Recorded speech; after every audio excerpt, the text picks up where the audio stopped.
Story 1 of 10. Melbourne hospitality venues targeted by arson attacks, police investigate motives and organised crime links. Melbourne hospitality venues targeted by arson attacks, police investigate motives and organised crime links. Here's what every outlet agrees on.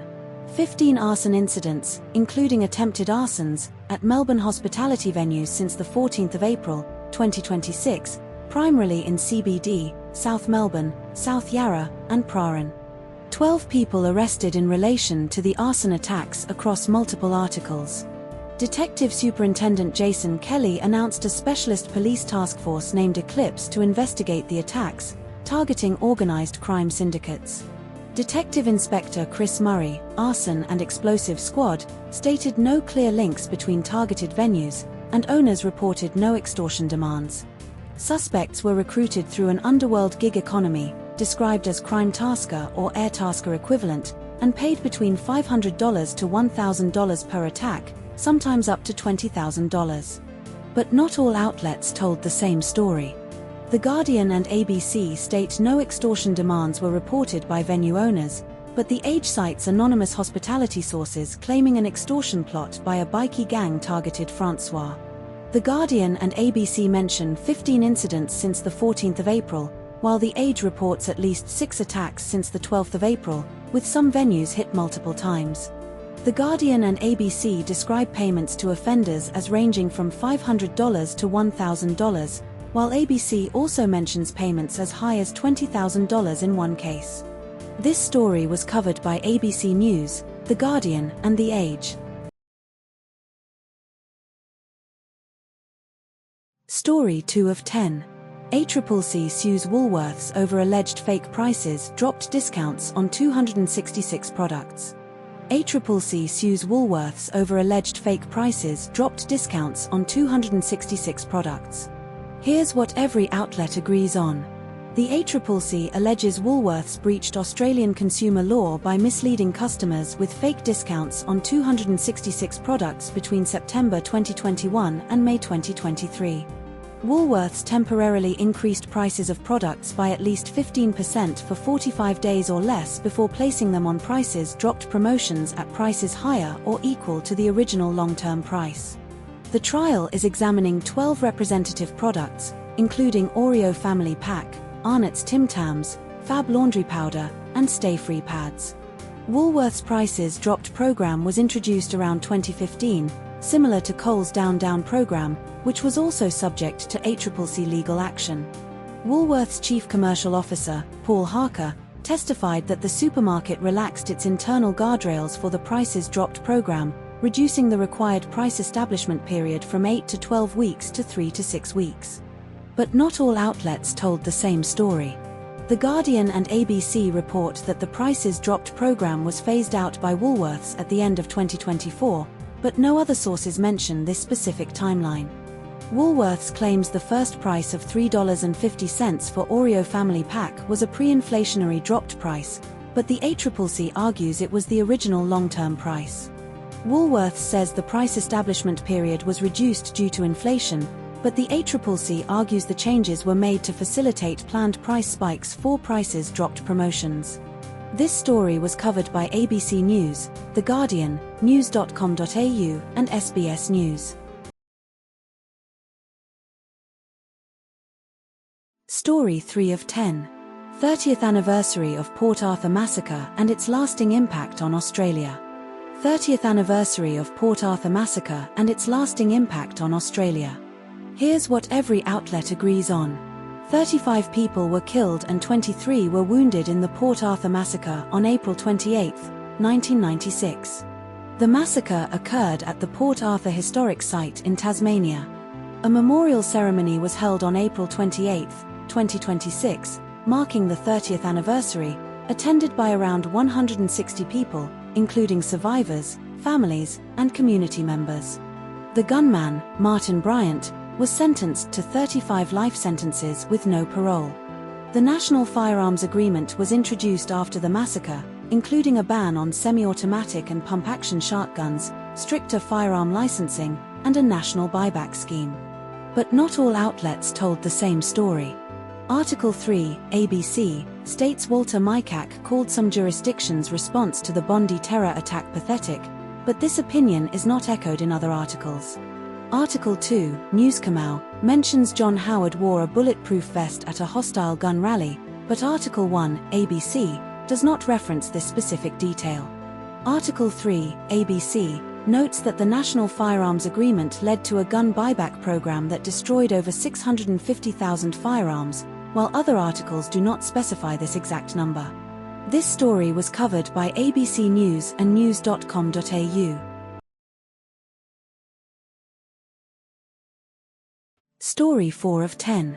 Death of Nedra Talley Ross, last surviving Ronettes member, aged 80. Death of Nedra Talley Ross, last surviving Ronettes member, aged 80. Here's what every outlet agrees on. Nedra Talley Ross died aged 80 on April 27, 2026, at home in the morning. Nedra Talley Ross was born in Manhattan in 1946. Nedra Talley Ross was a founding member of the Ronettes alongside her cousins Ronnie Spector, Veronica Bennett, and Estelle Bennett. The Ronettes released their only studio album, *, presenting the Fabulous Ronettes, featuring Veronica *, in 1964, with 5 tracks charting on the US Billboard charts. The Ronettes' hits include *Be My Baby *, *Baby I Love You *, Walking in the Rain *, and *, The Best Part of, Breakin' Up Star. But not all outlets told the same story. The Guardian states Nedra Talley Ross died in 2026, but the ABC article also published in 2026 confirms the same date, so no contradiction here. Note, both sources align on the year, but no other contradictions exist in the provided articles. This story was covered by ABC News and The Guardian. Story 5 of 10. Morio's Fitzroy Cafe celebrates 40th anniversary with cultural and culinary significance. Morio's Fitzroy Cafe celebrates 40th anniversary with cultural and culinary significance. Here's what every outlet agrees on. Morio's Fitzroy opened in 1986 on Brunswick Street, Melbourne. The two founders are Mario Macaron and Mario de Pasquala, both nicknamed Mario. Morio's is known for its no-booking policy and all-day breakfast service, including late afternoon-evening breakfast. Mario de Pasquala was a qualified cook who ran the kitchen in the early days, while Mario Macaron worked as a waiter. Morio's has hosted art exhibitions every 3 weeks as a tradition. But not all outlets told the same story. ABC states Morio's offered 50-cent coffees and $1.50 pastas for its 30th anniversary, while Thij does not mention this pricing detail. ABC mentions Mario de Pasquala retired about 5 years ago but stayed longer to help during the pandemic, while Thij does not specify the timeline of his retirement beyond about 5 years ago. This story was covered by ABC News and The Age. Story 6 of 10. Train collision in Indonesia near Jakarta kills multiple, injures dozens. Train collision in Indonesia near Jakarta kills multiple, injures dozens. Here's what every outlet agrees on. 2 trains collided near Bekasi Timur Station, about 25 kilometers 15 miles from Jakarta, Indonesia. The crash involved a long-distance train and a stationary commuter train. The long-distance train crashed into the last, women-only carriage of the commuter train. All victims were in the commuter train. About 240 passengers on the long-distance train were evacuated safely. Rescue efforts involved the military, fire brigade, National Search and Rescue Agency, and Red Cross. But not all outlets told the same story. The Guardian reports 7 deaths with 81 injured, while ABC initially reports 4 deaths and more than 30 injured. The Guardian states the death toll could rise due to ongoing evacuations, while ABC notes the toll could rise but does not specify a current count beyond 4. The Guardian mentions a taxi clipping the commuter train as a possible cause, while ABC states the cause is still under investigation with no specific details. This story was covered by ABC News and The Guardian. Story 7 of 10. Melania and Donald Trump criticize Jimmy Kimmel over expectant widow joke amid White House shooting. Melania and Donald Trump criticize Jimmy Kimmel over expectant widow joke amid White House shooting. Here's what every outlet agrees on. Melania Trump accused Jimmy Kimmel of hateful and violent rhetoric in a post on X, formerly Twitter, on April 27, 2026, calling for ABC to take a stand against him. Kimmel referred to Melania Trump as an expectant widow in a monologue on Jimmy Kimmel Live on April 24, 2026, days before the White House Correspondents' Association dinner shooting on April 26, 2026. Donald Trump demanded Kimmel be fired by Disney and ABC, calling his joke far beyond the pale and stating it was despicable on Truth Social on April 28, 2026. ABC suspended Kimmel briefly in September 2025 after FCC Chair Brendan Carr pressured the network over jokes about Trump's MAGA movement and the assassination of influencer Charlie Kirk. Meghan McCain, a Republican, posted on X that she was deeply sick of Jimmy Kimmel and the hate he spreads in the world. But not all outlets told the same story.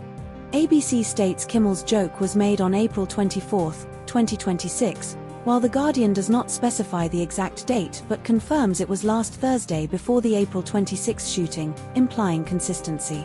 ABC includes a direct quote from Donald Trump calling Kimmel's joke a despicable call to violence, while The Guardian frames it as hateful and violent rhetoric without the explicit call to violence phrasing.